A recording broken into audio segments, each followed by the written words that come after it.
Start. Okay, so here with J Mac again, and I kind of wanted to talk to you about when you first came in to see me.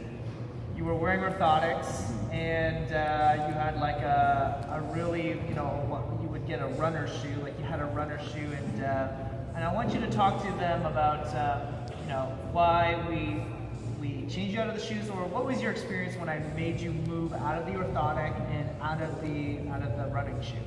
It was, all that information was brand new to me. Yeah. So it was like, either he's right or he's wrong. Yeah. So I was like, at that point, the injuries as I was incurring, Yeah. what wasn't going to hurt to try to get out of it. Right.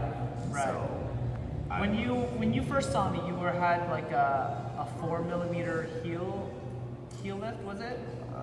Most of the shoes I had at that point, I was in like a Nike Air Max. Yeah.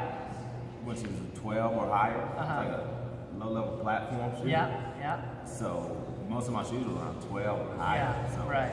I reduced that drastically down to 4mm or less now. Yeah. So the reason why I did that was because he's a sprinter, and his foot is one of the most important body parts as a sprinter. If you don't have a foot, you're not going to run, right? And so I had seen that he was incurring a lot of foot problems and a lot of ankle problems.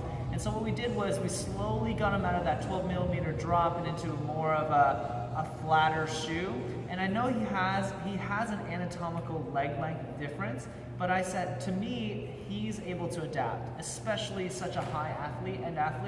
He's going to be able to adapt, and he's not going to have a heel lift when he's running or sprinting. So I said, you know what? Every single day it should be no different than what you're doing on the track. So I had him come off of the 12mm heel lift into almost what we at a 4mm now. 4mm. And there wasn't that much of a change for you, right? Like, it didn't hurt you. You didn't feel like your foot was going to fall off. If anything, it's actually helped him prevent a lot of the injuries. His foot is a lot stronger. His dorsiflexion plantar flexion is a lot better. He has better control over his ankle. So that's one of the reasons why I got him out of that shoe. Now, the second thing that we did was I got him into more of a free motion shoe. And actually, J-Mac, you can take off your shoe.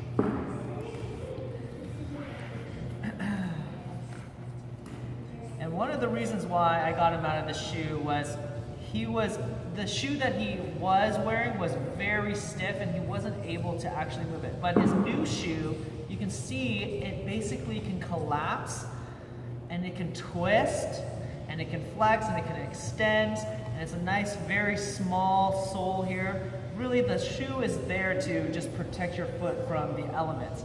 You want to have like a minimalist shoe because it's going to allow him to use his foot muscles. Imagine if you were a baby and you wore gloves all day long, every single day for your whole life.